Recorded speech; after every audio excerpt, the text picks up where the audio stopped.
On the night of October 31st, 1943, Halloween, the citizens of Hamburg heard the familiar wail of air raid sirens that had become a routine part of their wartime existence. They gathered their belongings, roused sleeping children, and made their way to cellars, bunkers, and public shelters, as they had done dozens of times before during previous Allied bombing raids. What they did not know, what they could not have anticipated, was that this night would be different from all the previous raids. This night, over 700 British Avro Lancaster heavy bombers would converge on Hamburg and drop approximately 2,300 tons of high-explosive and incendiary bombs in a concentrated attack that would create a massive firestorm, a meteorological and pyrotechnic phenomenon so intense that it generated its own weather system, produced winds approaching hurricane force,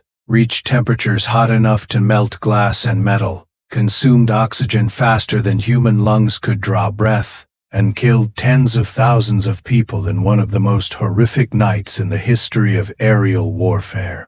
This Halloween raid was part of Operation Gomorrah, a week-long series of attacks by British and American bomber forces designed to destroy Hamburg completely. And it demonstrated with terrible clarity that strategic bombing had evolved into a weapon capable of destroying entire cities and killing their populations on a scale that previous generations of military planners could scarcely have imagined. To understand why British Bomber Command launched this devastating attack on Hamburg on Halloween night 1943, and to comprehend the strategic thinking that led to the deliberate creation of firestorms in German cities, we must first examine the evolution of British strategic bombing doctrine and the specific context of late 1943 when the Hamburg raids occurred. Britain had entered World War II in September 1939 with a strategic bombing force that was numerically small, technically limited, and doctrinally uncertain. The Royal Air Force had bombers, but they were designed primarily for daylight precision attacks against military and industrial targets. Early war experience demonstrated brutally and quickly that these tactics were suicidal. British bombers attempting daylight raids over Germany suffered catastrophic losses to German fighters and anti-aircraft defenses. The bombers lacked the defensive armament, the speed and the high-altitude performance necessary to survive in hostile airspace during daylight. Moreover, the navigation and bombing equipment available in 1939 and 1940 was simply inadequate for precision attacks. Bombers frequently could not find their targets, dropped their bombs miles from intended aim points, and achieved minimal damage even when they did locate and attack correct targets. Faced with these realities, British Bomber Command shifted to night bombing, reasoning that darkness would provide protection from fighters and make bombers harder targets for anti-aircraft guns. However, night bombing created its own problems. Navigation at night over blacked-out enemy territory was extraordinarily difficult.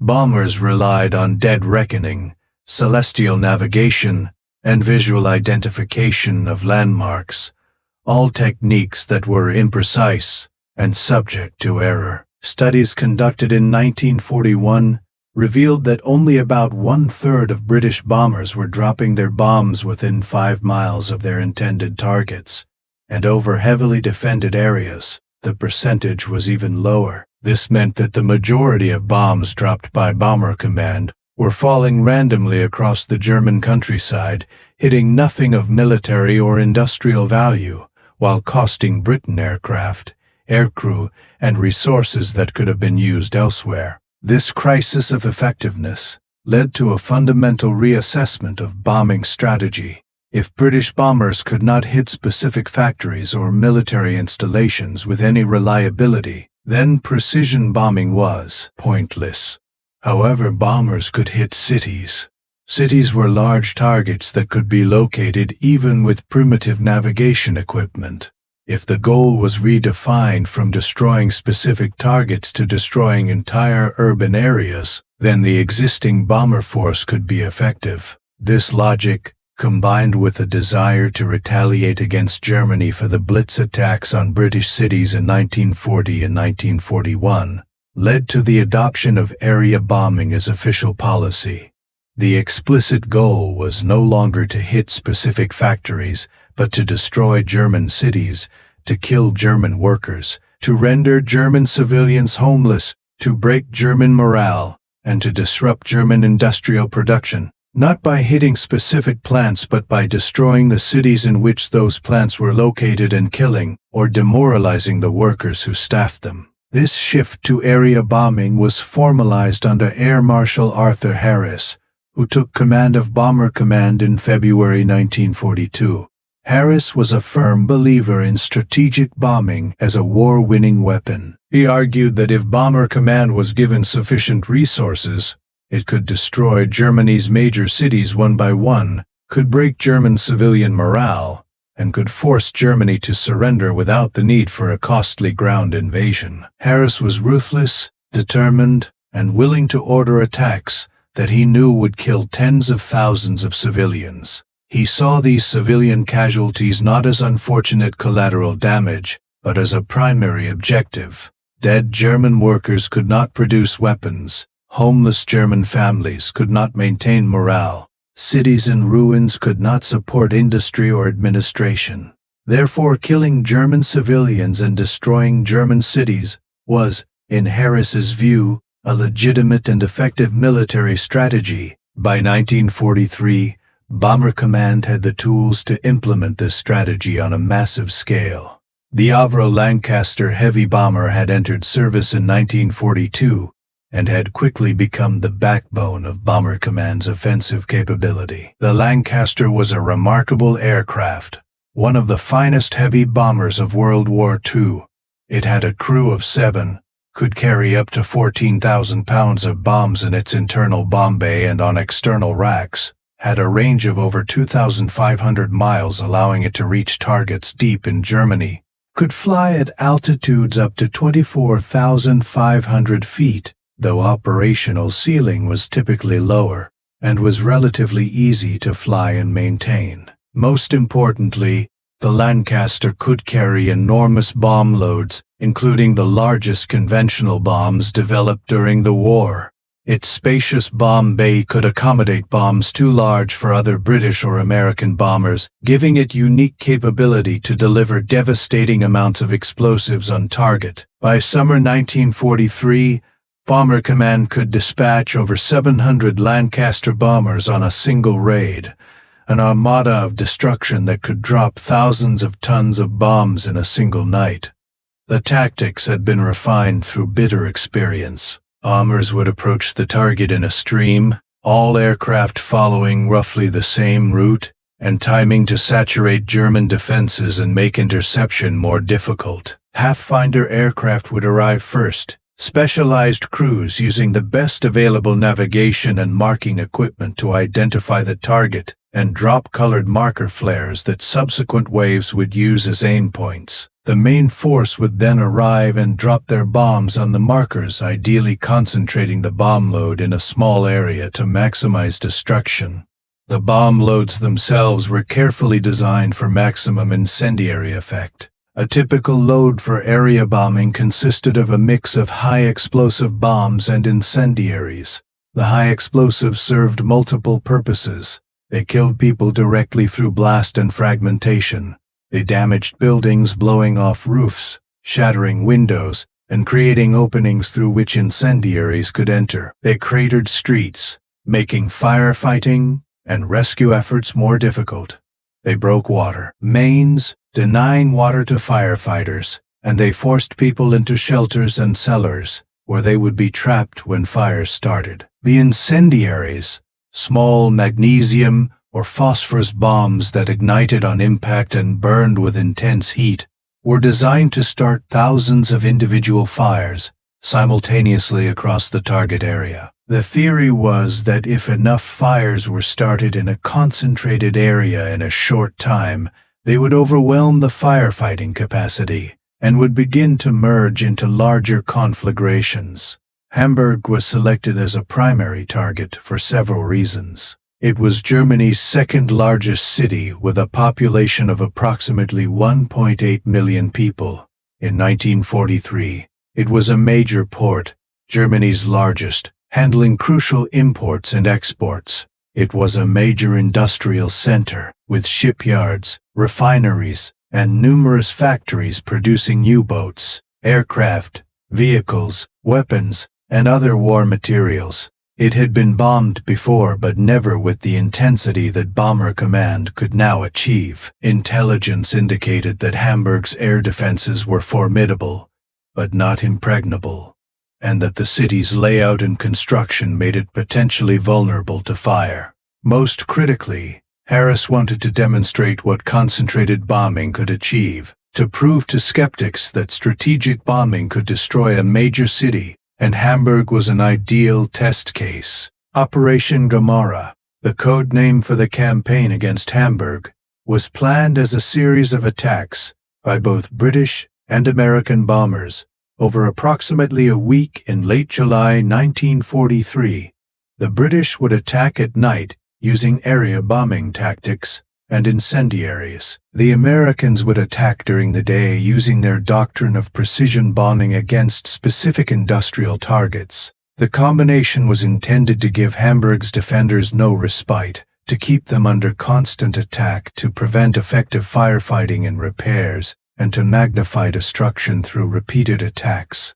However, the raid you mention on Halloween night, October 31, 1943, would have been a later follow-up attack after the devastating raids of late July, coming as Hamburg was still recovering from the earlier destruction. On the night of October 31, 1943, over 700 Lancaster bombers took off from airfields across eastern England and formed up for the flight across the North Sea to Hamburg. Each aircraft carried a crew of 7 men: pilot, flight engineer, navigator, bomb aimer, wireless operator, and 2 gunners.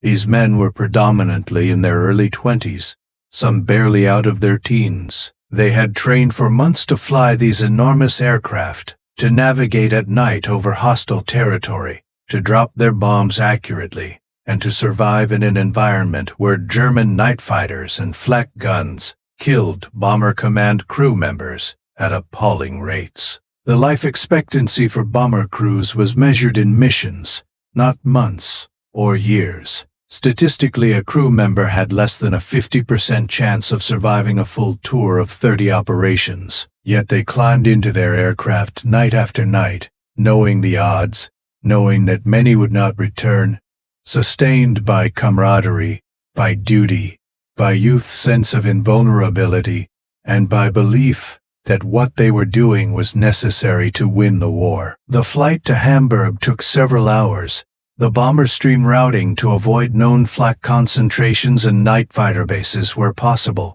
German radar detected the approaching bombers long before they reached Hamburg, and air raid sirens began wailing across the city. Civilians who had been sleeping were jolted awake, gathered their families, grabbed emergency bags, and hurried to shelters.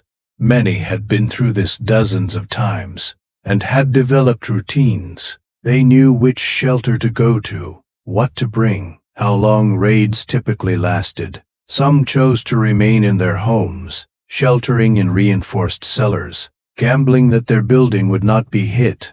Others made their way to massive public shelters, bunker complexes designed to hold thousands of people, and built to withstand direct hits from heavy bombs. The Pathfinder aircraft arrived over Hamburg first, flying at the head of the bomber stream. These were elite crews flying Lancasters equipped with specialized navigation and marking equipment, including H2S ground mapping radar that could identify cities and major features even through clouds. The Pathfinder's job was to locate the designated aim point, in this case likely the city center or a specific district, and to mark it with colored flares that would guide the main force. The Pathfinders dropped their markers, brilliant colored lights that ignited and hung in the air or burned on the ground, creating an unmistakable aiming point visible for miles. The main force of Lancasters began arriving minutes later, the sky over Hamburg filling with the deep thunder of over 2,000 engines, as hundreds of bombers converged on the city. German searchlights stabbed upward, brilliant white beams trying to illuminate bombers for the anti-aircraft guns. When a searchlight caught a bomber in its beam, other searchlights would swing toward it, multiple beams converging to cone the aircraft and hold it illuminated while flak guns fired. The sky erupted with black puffs of exploding shells as the flak batteries opened up, throwing thousands of rounds into the air, creating a deadly aerial minefield through which the bombers had to fly. Inside each Lancaster, the bomber lay prone in the nose, peering through his bomb sight, directing the pilot toward the target markers. The pilot flew straight and level during the bomb run, despite the flak bursting around them, despite the searchlights trying to blind them, because any evasive maneuvers would throw off the bomber's calculations. At the release point, the bomb aimer pressed the button. The bomb bay doors swung open, and several tons of high explosives and incendiaries tumbled out, beginning their descent toward Hamburg 20,000 feet below. The aircraft, suddenly several tons lighter, lifted slightly, and the pilot immediately began evasive maneuvers, diving and turning to escape the flak and searchlights, while the bomber called bombs away, and the crew began the journey home. This sequence repeated hundreds of times over approximately 45 minutes as Lancaster after Lancaster made its bombing run and released its load. The first bombs to fall were typically high explosives, massive blast bombs weighing 4,000 pounds or more, designed to destroy buildings and create kindling for the fires to follow. These exploded with tremendous force, demolishing buildings, blowing out windows across entire neighborhoods, sending shock waves through the ground that could be felt for miles, and creating enormous craters. Then came the incendiaries, thousands upon thousands of small magnesium bombs that ignited on impact and burned with intense heat, starting fires in the wreckage created by the high explosives. Hamburg's firefighters responded immediately, crews rushing from their stations toward the fires. However, they faced an impossible situation. The sheer number of fires started simultaneously overwhelmed their capacity. In normal circumstances, the fire brigades could handle dozens or even hundreds of small fires by concentrating resources on the most dangerous blazes and letting others burn out. But on this night, thousands of fires were burning across a wide area. Fire brigades could not reach many fires because streets were blocked by rubble from collapsed buildings. Water mains were broken by bomb damage, leaving hydrants dry. The firefighters themselves were in danger as bombs continued to fall, and as fires spread and merged. What happened next was the phenomenon the raid was designed to create: a firestorm. A firestorm occurs when multiple large fires burning in proximity begin to generate so much heat that they create their own weather system. The intense heat causes air to rise rapidly, creating a powerful updraft. This updraft pulls in air from the surrounding area to replace the rising air, creating winds that can reach hurricane force. These winds fan the flames, provide fresh oxygen to feed the fires, and pull more combustible material into the inferno. As the firestorm intensifies, it becomes self-sustaining and can continue even after the bombing has stopped. Temperatures at the center of a firestorm can exceed 1,400 degrees Fahrenheit, hot enough to ignite anything combustible instantly, hot enough to melt glass and metal, hot enough to cause asphalt streets to burn. The winds generated by the firestorm were terrifying. People who had survived the initial bombing and who attempted to flee found themselves fighting hurricane-force winds that pulled them toward the fires. Trees were uprooted, debris became projectiles, people were blown off their feet or were unable to walk against the wind. Most horrifying, The firestorm consumed oxygen faster than it could be replaced. People in shelters suffocated as the fires sucked oxygen from underground spaces. People attempting to flee collapsed from oxygen deprivation before the flames even reached them. Bodies recovered after firestorms often showed no external burns but had died from carbon monoxide poisoning or asphyxiation. The firestorm in Hamburg on Halloween night 1943, while not as extensive as the catastrophic firestorm created during the July raids that killed over 40,000 people in a single night, was nonetheless devastating. Entire neighborhoods were consumed. Buildings that had survived previous raids were destroyed. Fires burned for days. The exact death toll from this specific raid is difficult to determine because records were fragmentary and because Hamburg was still recovering from the July attacks, but casualties were certainly in the thousands. For the Lancaster crews flying back to England, they could see the results of their work from over 100 miles away. The glow of Hamburg burning was visible across the North Sea. Some crews expressed satisfaction that they had hit the target hard.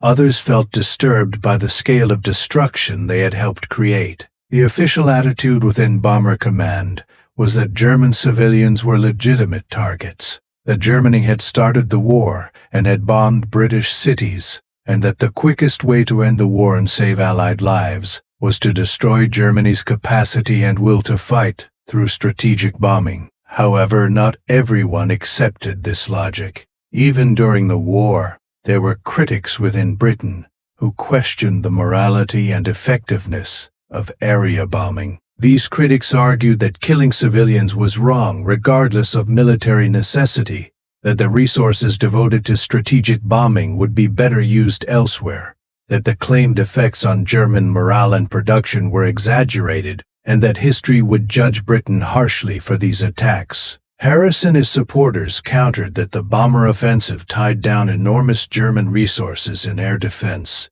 killed workers who would otherwise be producing weapons, destroyed industrial capacity, and demoralized the German population. They argued that while the attacks were terrible, war itself was terrible, and that if strategic bombing could shorten the war by even a few months, it would save more lives than it cost. The debate over the morality and effectiveness of strategic bombing continues among historians to this day. What is clear is that the Halloween raid on Hamburg in 1943 was part of a sustained campaign that killed hundreds of thousands of German civilians, destroyed German cities on a scale that shocked even hardened observers, and demonstrated that modern air power possessed destructive capability that previous generations of military theorists had not imagined. The firestorms created in Hamburg and later in other German cities, including Dresden, were not accidental, but were deliberately sought by raid planners who understood the physics of fire and who designed bomb loads and tactics specifically to create these infernos. The long-term effects of Operation Gomorrah and subsequent raids on Hamburg were significant. The city's population declined by half as survivors fled, and refugees refused to return. Industrial production was disrupted for months. The port was damaged and took time to repair. The psychological impact on survivors was profound, with many suffering from what we would now call post-traumatic stress disorder. Yet despite the enormous destruction and loss of life, Hamburg recovered.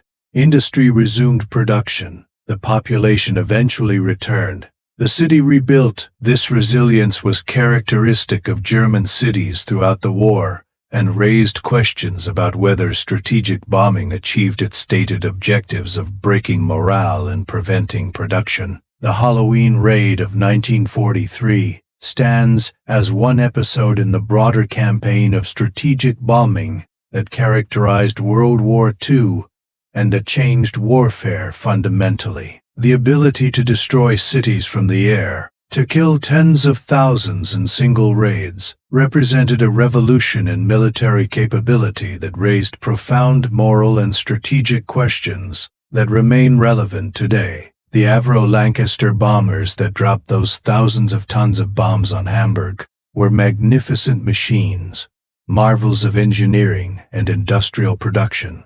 The crews who flew them were brave men who faced death on every mission, yet what they were asked to do, to burn cities and kill civilians on a massive scale, to buy, raid with the after Rome, forces us to confront uncomfortable questions about the nature of warfare, about the limits of acceptable conduct even in total war, and about how we judge actions taken in desperate circumstances when the survival of nations seemed at stake.